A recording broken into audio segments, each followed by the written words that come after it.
Fantasy Football Factory Week 7 with the King of the South, MINTZY. We got Moody on the sticks. We are back.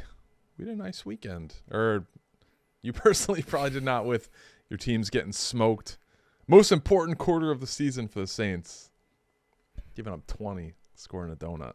We're deader than fried chicken. 594 yards for Tampa Bay. Franchise record. 594.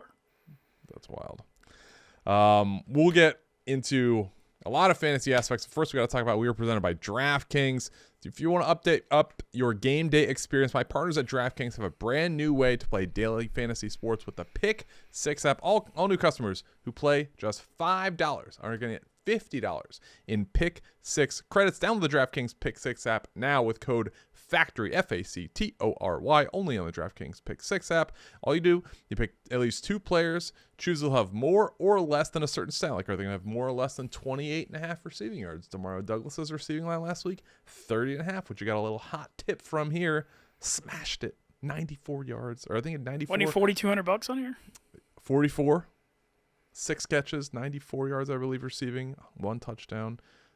Led me to a couple cashes in the DFS league. But in the Pick 6 app, super easy. You just pick more or less a certain stat again. 30.5 receiving yards, 1.5 passing touchdowns, half interception, that type of stuff. Lock them in and compete against others for a shot at huge cash prizes. Download the DraftKings Pick 6 app now. Code FACTORY, FACTORY, only on the DraftKings Pick 6 app. The crown is yours. All right, so huge news. We're taping this a little bit earlier. We're taping this on Tuesday morning. MINTZY, DAVANTE Adams has just been traded to the Jets. What is the impact that we talked about this, hypothesized where he was going to go. The Jets were one of the front runners, the Saints, Commanders maybe. But he has landed in New York. A rough Monday night game for the Jets. Really wasn't as close as it looked because they had the Hail Mary at the end of the first half.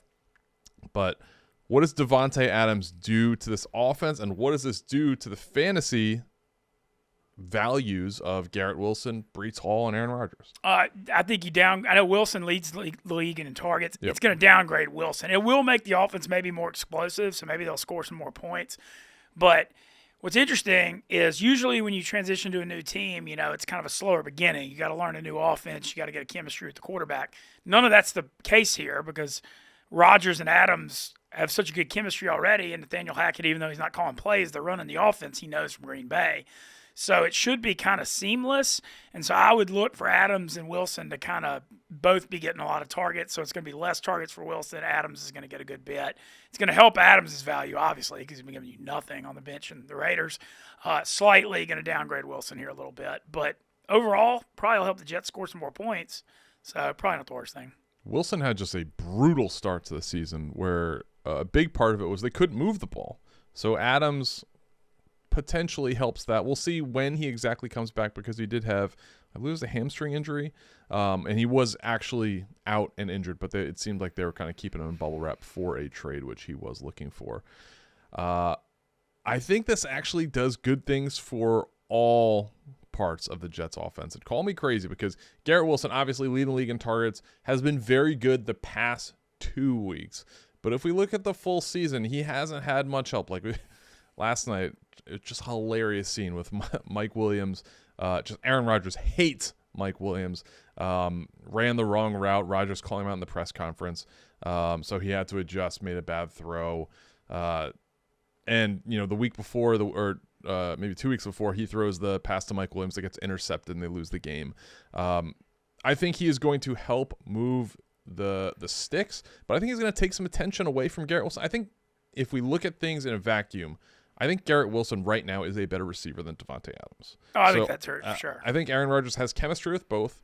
I think this takes a little attention away from Garrett Wilson, and I don't know if he's going to lead the league in targets, and if you're not, technically he's taking a step back, but I still think he's going to eat, and I think he's going to be, along with Breece Hall, the biggest beneficiary of this, because I do think that, and I guess Aaron Rodgers, who was, he's not, offers zero rushing value, so he's kind of a lower tier quarterback. He's a QB2 in fantasy, but it will help him, obviously. But I think Breece Hall is going to see increased scoring opportunities. Yeah, and I think Rodgers has been an unplayable fantasy quarterback, as you said, without him running and the offense struggling. He's not throwing enough touchdowns. This might make him a little more playable because they might score a few more points. It's kind of, I think what you're saying is it's a rising tide raises all boats kind of situation. Yeah, and I mean, they have been throwing the piss out of the ball the past couple weeks. So are they going to be a little bit more balanced? We'll see. I mean, it was like 50-something throws they had in the London game. Obviously, the big shakeup after that. But interested to see how this moves forward. But we got a couple guys actually coming back. So Davante Adams, eventually he's going to come back off the injury and be with the Jets. He's already in the Jets facility today. We got Cooper Kupp coming back this week after a giant start to the year. And then Nick Chubb, who has been a fantasy RB1 pretty much his entire career, looks to be back this week with Cleveland.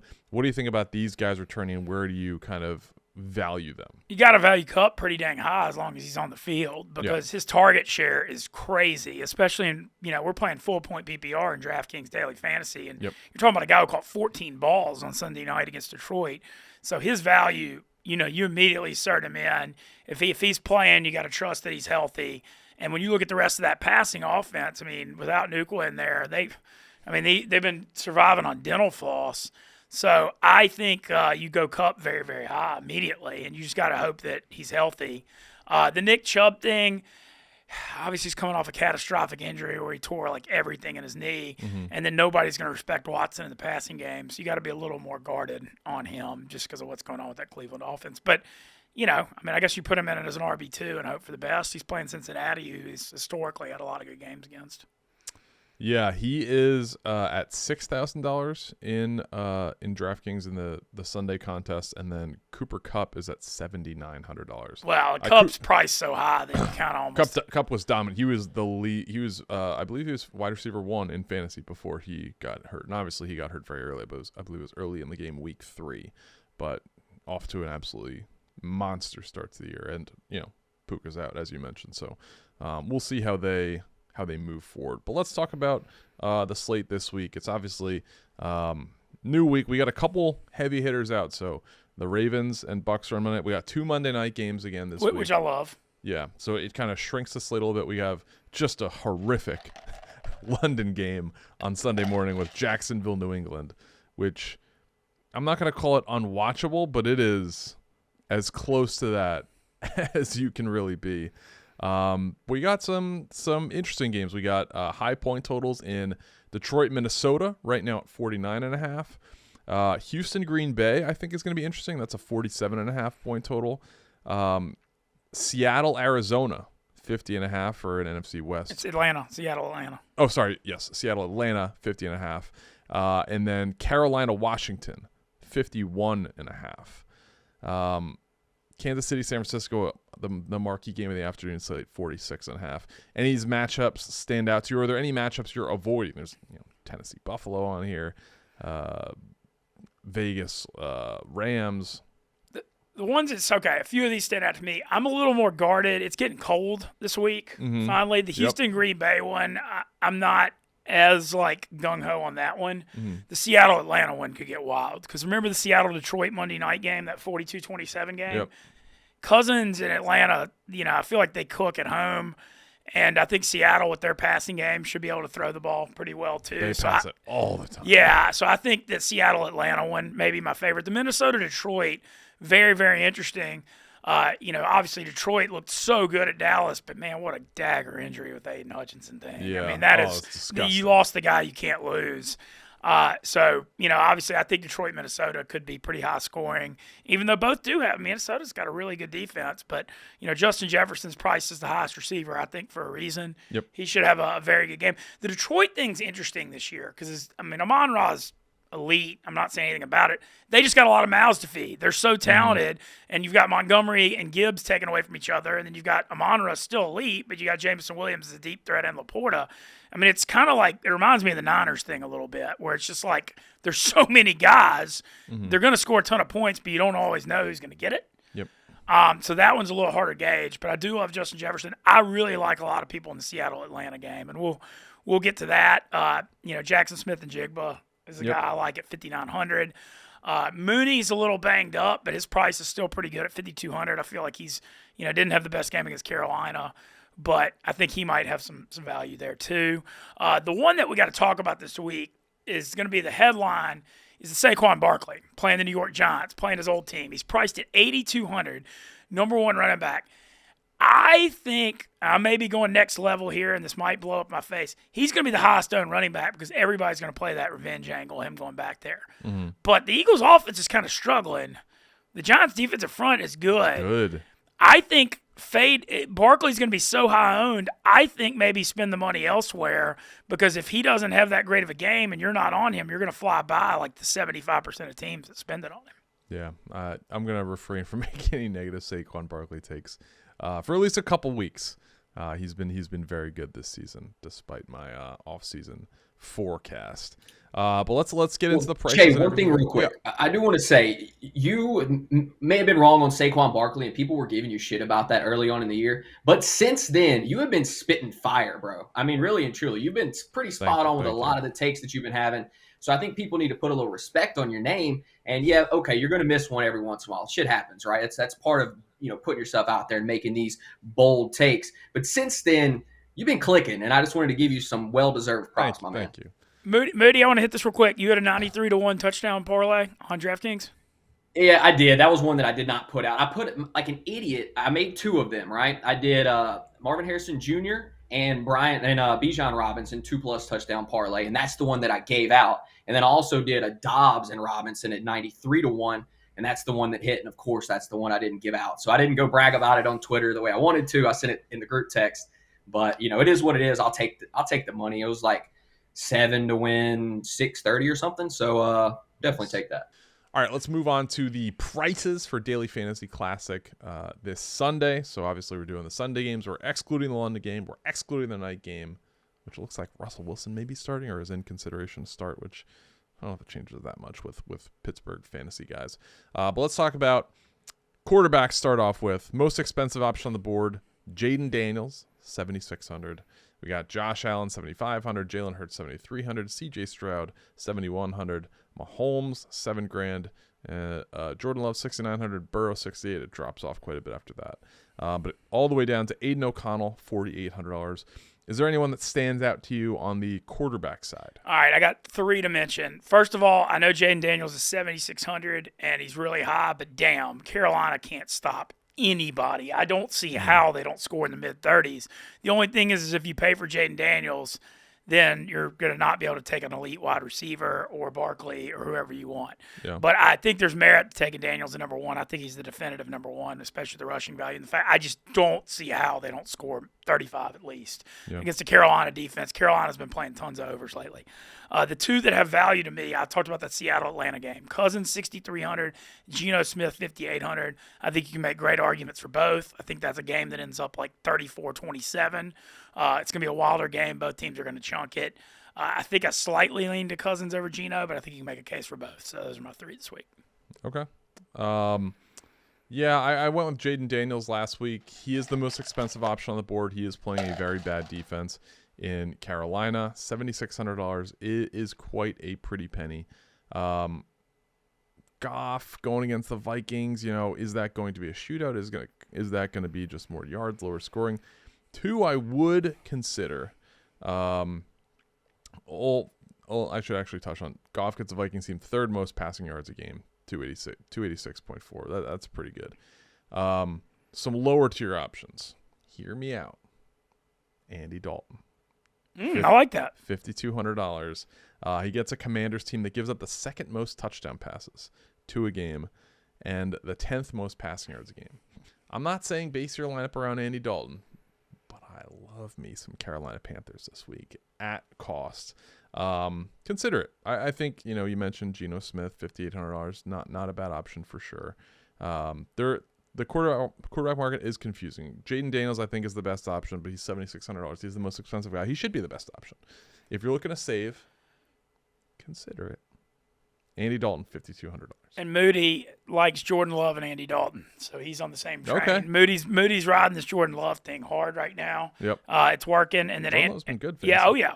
And then Andy Dalton, he likes him too. And I see the value on the Dalton thing as well, because you look at Carolina, and we all know they suck.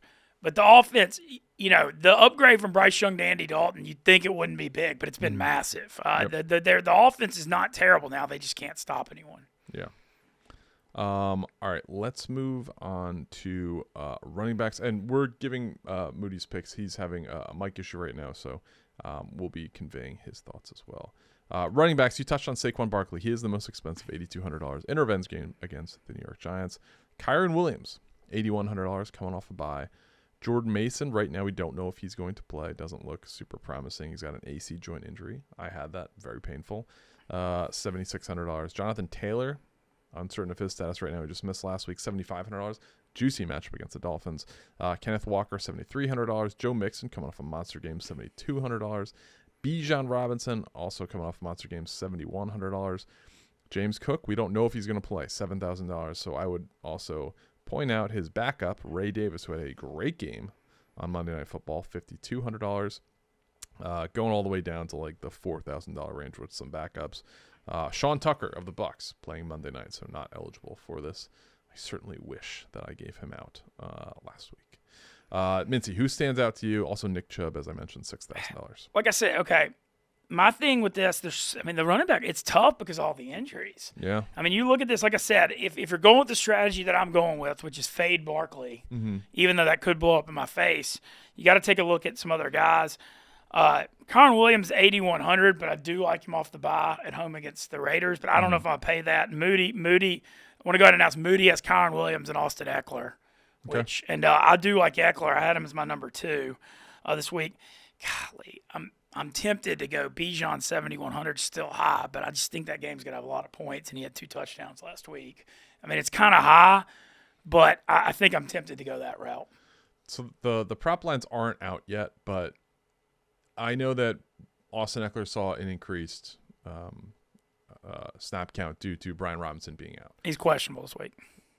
That being said, even if Brian Robinson plays, I don't know that they could make Austin Eckler's receiving line high enough where I'm not going to take it this week. He hits it every week.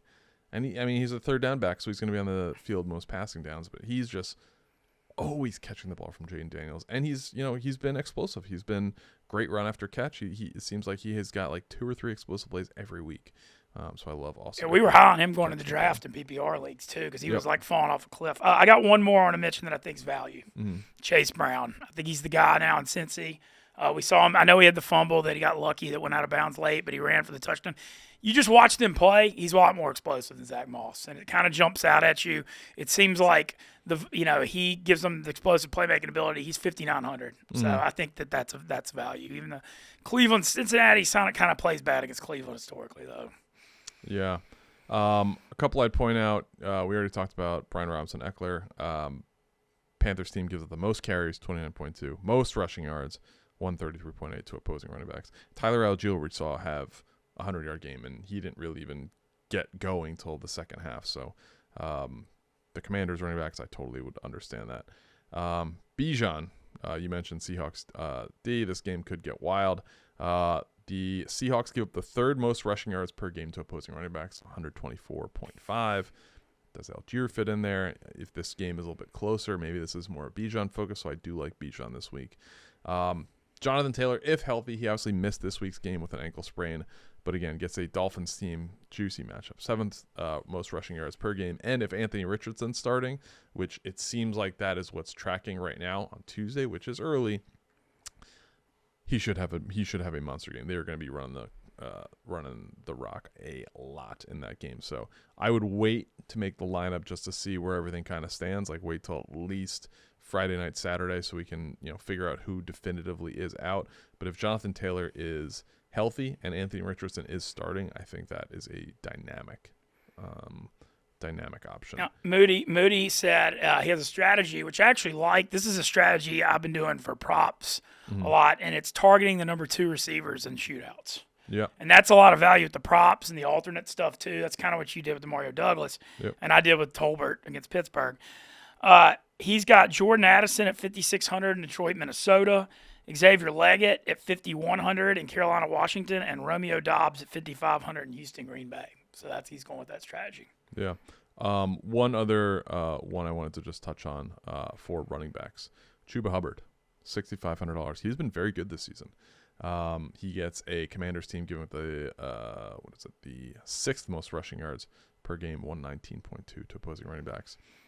6,500 above cost for sure for average position, but not a bad option in a game that is a 51.5, and he is the unquestioned number 1 there in Carolina. All right, yeah, let's move on to receivers. So Moody's going with the number 2 guys, which certainly I feel that. Who do you like in this market? It starts with Justin Jefferson, $8,500, Jamar Chase, $8,400, Amon St. Brown, $8,300, then falls off a bit. A.J. Brown, $8,000, goes all the way down. You can get Tim Patrick for $3,500. So I'm spending the money because I saved it at quarterback and running back a little bit. I'm spending the money on Justin Jefferson this week. Yeah, I am too. I also think that Detroit losing Hutchinson is not good. Yep. Not good for their pass rush. That's going to be a high-scoring game. Jefferson's got a good chemistry with Darnold. This is a massive game at the top of this division. Mm-hmm. So I'm going to spend the money on Jefferson, and I think this could be one of those games where he has like 8 for 150, and I wouldn't be shocked. So in his last 6 games versus Detroit, he's averaging 146 yards rushing a game. Receiving a game, which is wild. And then the Lions give up the most targets, most catches, and most yards to opposing wide receivers. Don't read into that too. Well, it's tough to say because they have been ahead by a lot in most of their games. The other team has to play catch up. A lot of it's that, but they do play a lot of just man defense, cover 1. So you're going to have your best receiver going against, whether it be Carlton Davis, Terrion Arnold, whoever they throw out there to guard them. You're going to have favorable matchups. So, Justin Jefferson is an absolute must play this week. I don't care that he's $8,500. Sign me up for Justin Jefferson. But any other receivers stand out to you? A few. Okay, so you mentioned the Dalton thing. Deontay Johnson's kind of emerged as number 1. He's $6,600, so you're paying for it. Yep. But I think he's a guy. I mentioned Mooney's a little banged up, but I like him in those dome games because he catches those 20 and 25-yard chunk plays. It's kind of similar to what Jefferson did in Minnesota. I mean, he's obviously not as good, but he can pile up yards in a hurry because they look for him down the field. So I like him. I mentioned Jackson Smith and Jigba. Moody's on Tyler Lockett at 5,300 in the same vein. Lockett's still good in PPR. Obviously not as explosive because they're throwing to DK, JSN, and him. But I went with Justin Jefferson, Darnell Mooney, and Jackson Smith and Jigba is what I went with. Yeah. I like Deontay as well. I'm kind of with you guys. Xavier Leggett also I think is a good tip.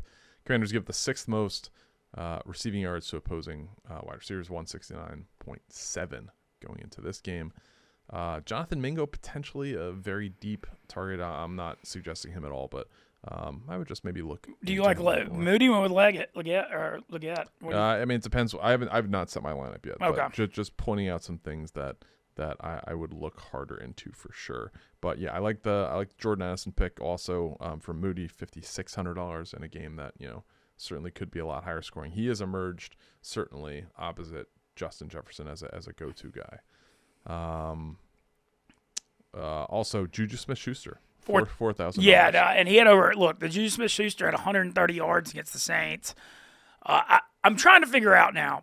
KC looked a ton better on offense than Monday night game, but then what we just saw from the Saints defense on Sunday, was it KC figured some stuff out, or is it just the Saints are off a cliff? Because I think that there's a debate on that right now. Yeah. It's the Saints tackling was very bad. Like the Chris Godwin touchdown, that was he said in his post-game press conference, that was a check down. Like they just didn't tackle. So I'm kind of debating that because the Chiefs' offense really, really, really struggled for a few weeks, and then they busted out against the Saints. But the Saints have now allowed 1,100 yards in 2 games. You're playing the Niners. This is a Super Bowl rematch. The Niners are going to be ready for this game. Also, KC, left tackle, having some issues right now at the BYU second rounder, and then the other guy got hurt. So a little worried about that. So I don't know that this is going to be some shootout. Didn't know we're going to get a Kingsley Ciamata reference today on the show. There you go. Nicely done. I would not hate There are worse options you can have at $3,500 than Tim Patrick and a very high. I looked at that too. Very high projected scoring game, Minnesota, Detroit. One to keep an eye on. All right, let's move over to tight ends, where Travis Kelce is back atop the market, 6,300. The tight end market this week is, in my opinion, the most interesting.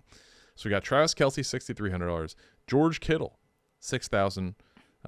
Brock Bowers, who is outstanding, $5,800. Sam Laporta, $5,300. Dalton Kincaid, $5,000, and it drops off after that. Dallas Goedert, $47,000. Tucker Kraft, $46,000, and you can go all the way down to like $2,800.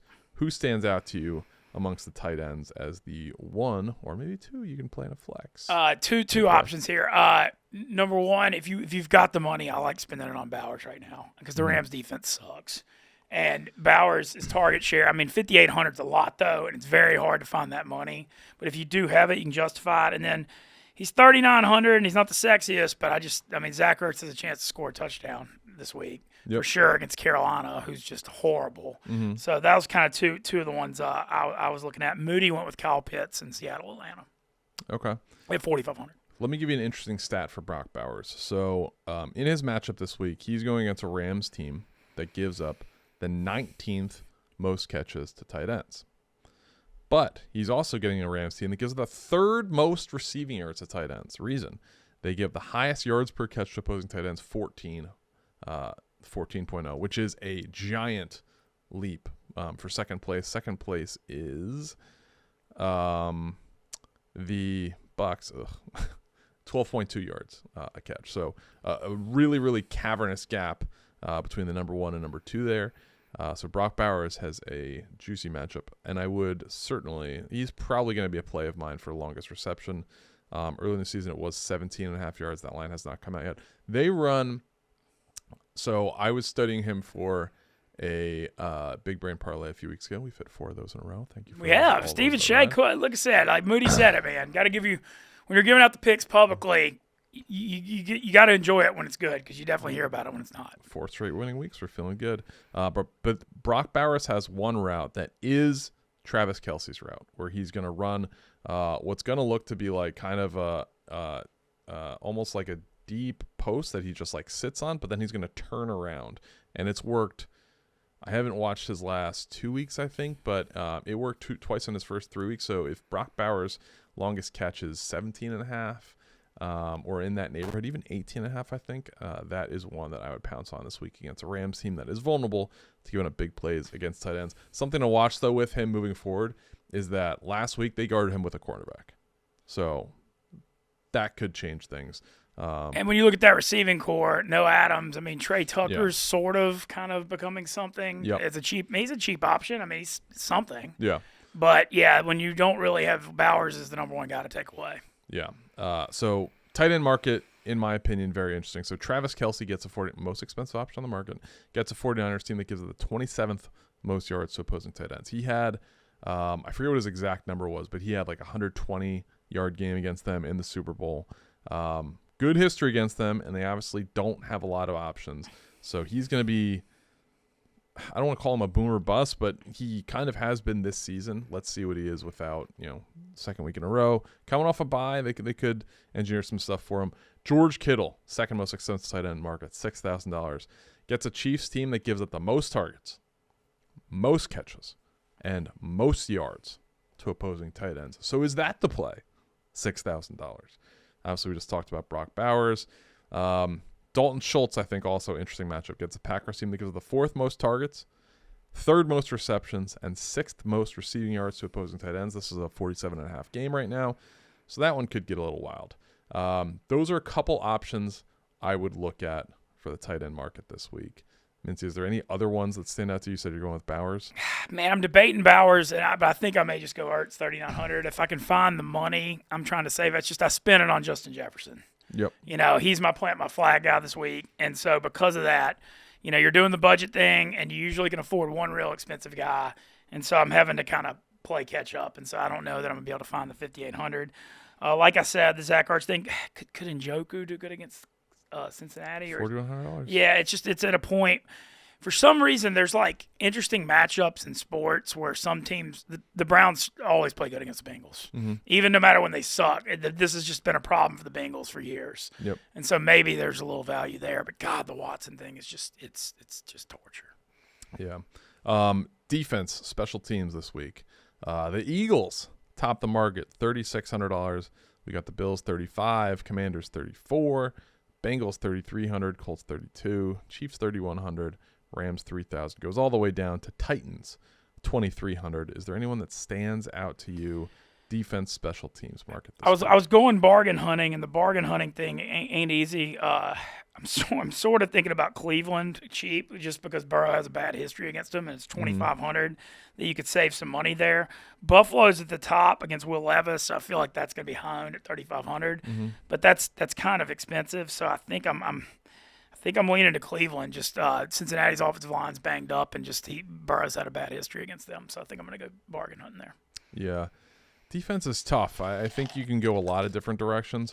One I would point out, if you're going to go bargain hunting, I don't hate the Giants. $2,500 going against the Eagles, and obviously the Eagles have a very high-powered offense. Something's wrong. They have not been good lately. No, you see Sirianni. Yeah, I saw that clip of you and Ronan Big Cat talking about Sirianni yelling at the fans. Yeah. It's been a weird vibe going into the year, coming off them collapsing last year. Also, I made this bet last week, and the odds are better this week. Tell me this isn't crazy.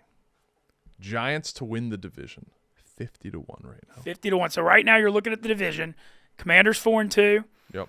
Cowboys 3-3. Giants are 2-4. Eagles. I think the Eagles are 4-2. Didn't they have a bye already though? Oh yes. They're 3-2. 3-2. Yes.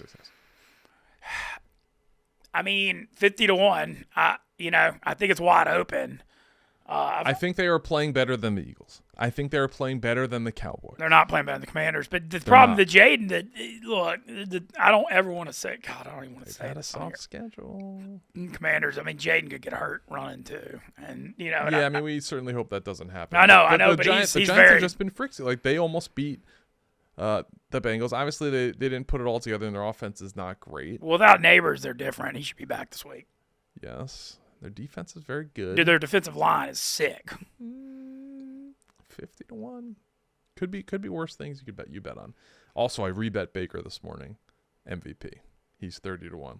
30-1? Yeah. There's like a boost pack right now. I got it, so I moved it to 45-1. But Baker, 2 of those interceptions were not his fault. He's playing really well. If they win the division, and if you look at the top of the MVP market right now. What's Jaden? Let's go through it right now. We're on our friends on DraftKings. I'm gonna pull it up. You got Mahomes, whose numbers he ain't politely are dog shit. Yeah, he ain't winning it. You cannot give the MVP to him right now based on his numbers and based on the injuries on the receiving core. I don't see them getting that much better. Lamar Jackson's number 2. Okay, we're talking Lamar Jackson, absolutely worthy MVP. But I made this case in the rundown last night. You could make the case that he is not the most valuable guy in their offense right now because Derrick Henry has been carrying the mail for weeks. And there's also a little bit of voter fatigue that goes into it. Josh Allen, number 3, I believe. Yeah, so right now I'm looking at on DraftKings, our partners, DK partners. Patrick Mahomes plus 360, Josh Allen plus 475 second, Lamar Jackson plus 550, CJ Stroud plus 650. Then it drops to Jaden Daniels 11-1, Darnold 14-1, Purdy 14-1, Joe Burrow 17-1, Jared Goff 18-1, and then everybody else is 20-1. So Goff was my preseason pick, and I got it at 20-1. 18-1 right now, I don't hate. He had a very bad start to the year, but he's come on a lot the past couple weeks. Mahomes, I do not think can win it based on, unless Mahomes is not tracking to win it. I don't care what the odds say right now. No, I agree. Josh Allen, his numbers also not great. He had a good game against the Jets on Monday, but like if you look at his overall passing and rushing numbers, they are not overly impressive. They right now, especially based on how the game was scripted Monday, are a running football team. Lamar Jackson, as I said, you could make the case Derrick Henry is more valuable to them right now. I'm not saying that he's a better player. I think Lamar, he is my utmost confidence, utmost opinion. He is an incredible player, 2-time MVP. Is there some voter fatigue there? CJ Stroud, I think, is one who could absolutely win. I think he's plus 675. Jaden Daniels, let's see. I think he's going to win the Rookie of the Year. Is he going to win the MVP? Is Washington going to continue the Cinderella run where he's going to be the guy? Dan Quinn right now is, moving up the rankings moving up the odds for Coach of the Year. The thing with Daniels, the thing with Daniels is it's like you can't take 11-1 now because you missed the party when it was 100-1. Right. The party was there before the year when he was 100-1, and so now it's like it's almost maybe it still has value slightly right now, but it's almost like if you didn't take it earlier, you missed it. I called out Baker after week 1 for 100-1 MVP, and I took it, and now I'm retaking it. DraftKings has a boost pack right now you can opt into where it's 50% boosts. I used one on Baker to get it to 45-1 MVP. Let me bring up the stats really quick and give the updated. Because he, numbers wise, he doesn't have too many peers right now. He's leading the NFL in touchdown passes by a healthy margin. 15 touchdown passes, 5 picks. 3 of them were this week. 2 of them we saw. Not his fault. Draft pass, batted ball. The next highest is 12 touchdown passes from Joe Burrow. Jordan Love, 12 touchdown passes. He obviously missed a little bit of time. Sam Darnold's got 11 and 4. Josh Allen, okay, here's a hat tip to Josh Allen. 10 touchdowns, no picks. I know, and that's wild considering his history. Yeah, so absolutely going to give him that. He deserves that. But passing yardage, let's see. Baker is 8th in passing yardage, 1489. He's playing the Ravens and Lamar Jackson on Monday night. So national spotlight. I know there's 2 games. National spotlight. He's going to get more attention for sure. And the Ravens are favored in this game. The line opened at 3.5. It's down to 2.5. Or I think it opened at 4.5 down to 3.5. If the Bucs win on Monday, which is a very tough game, and I'm not sugarcoating that. This is going to be a tough one to win. If they win this national spotlight, he takes down the reigning MVP, one of the leading candidates for MVP this year. Those odds are going to shoot up, especially if he has a good game. The Ravens have one of the top run defenses. He's going to need to have a good game to do it. Baker Mayfield, MVP 31, worth a look. No, I think it's definitely worth a look because I think what you said about the top, there's value on these guys because Mahomes at plus 360 is a joke. Yes. And so because of that, these mid-tier guys have value. What about the one I want to bring up, Jordan Love 22-1? I know he missed a couple games. Yeah. The only thing with Jordan Love, though, is everybody's going to beat each other in that NFC North because it's such a tough division. Right. It's going to be really hard for anybody to finish 13. Once they start playing each other with everybody being winning teams, right, that's going to be tough. Andy missed 2 games, but they're really good. Your team has to win the division, and right now the Bucs are not favored. I think they're plus 180. They have a rematch with the Falcons in 2 weeks. We'll see how that goes, but just saying that is worth a look. I got off on a bit of a tangent as we were talking about defenses. But yeah, Baker. The beauty of this is, though, with the fantasy pod, is it correlates with all the odds bets anyway. Right. So it's too much fun on DraftKings. It's the best. Right. So the one I'm looking at right now is Giants 2,500. If you're looking to save money, there certainly are better options for you that are higher priced, but Bills going against the Titans certainly is one I would consider at 3,500. All right, let's go plant your flag player of the week. Did Moody send you one? Who?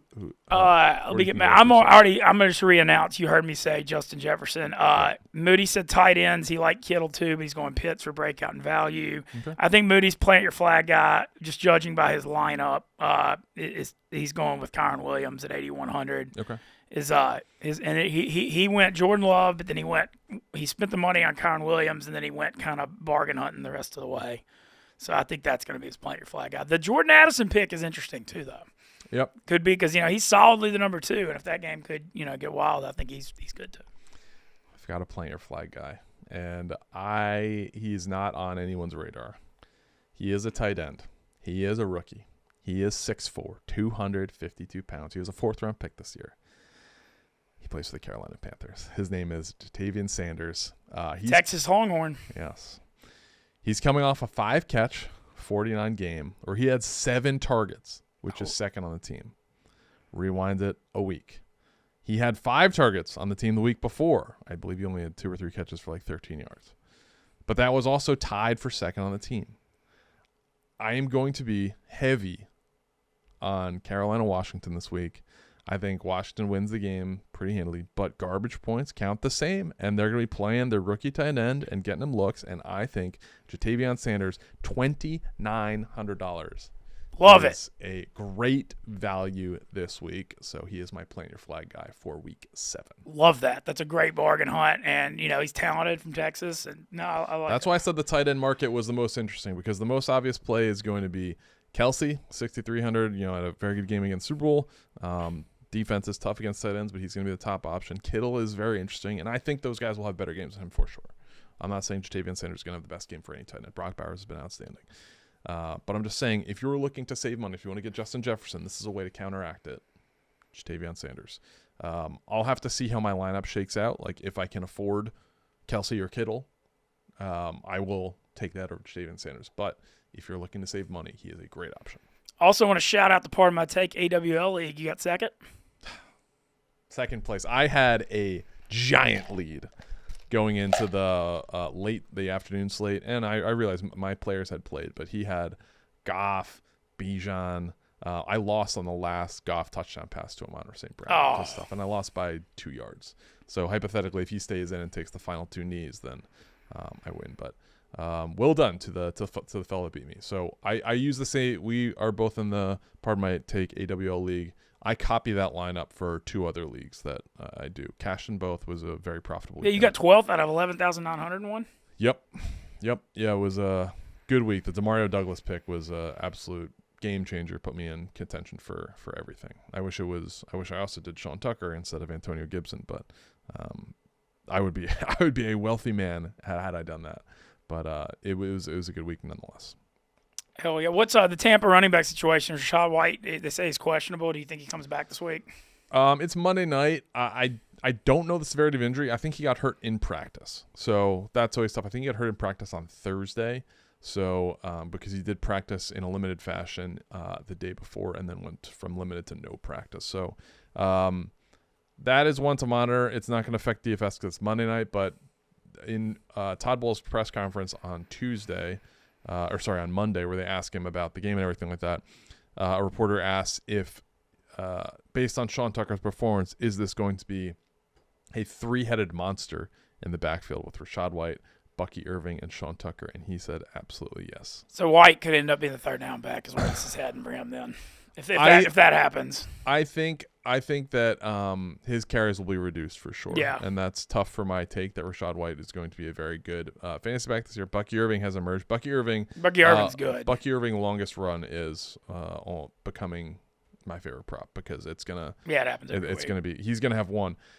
If I'm looking at this objectively as a guy who watches the tape and watches every play, Sean Tucker is our best between the tackles runner. Bucky Irving is our most creative runner, and he's going to have plays where he loses some yards sometimes, but he's also going to have very explosive plays. Rashad White is our most plotting runner, which is a tough spot to be in if you're in a 3-headed backfield. That being said, he is by far our best pass blocker and our best receiver. So he's going to be he'll have a role, and I wouldn't be surprised if he's in around the goal line, and if he's in for catching the ball. But the other two certainly are going to have a role. I think if you're going to own one of them, I think Bucky Irving is going to be the guy. I do too. Yeah. Okay, this has been fun. For the King of South, MINTZY, for Moody and the Sticks, I'm Stephen CHEAH. Good luck to everyone playing DFS this weekend. Join us in the Pardon My Take AWL League. We'll see you out there. See you guys. Crown is yours. Yeah.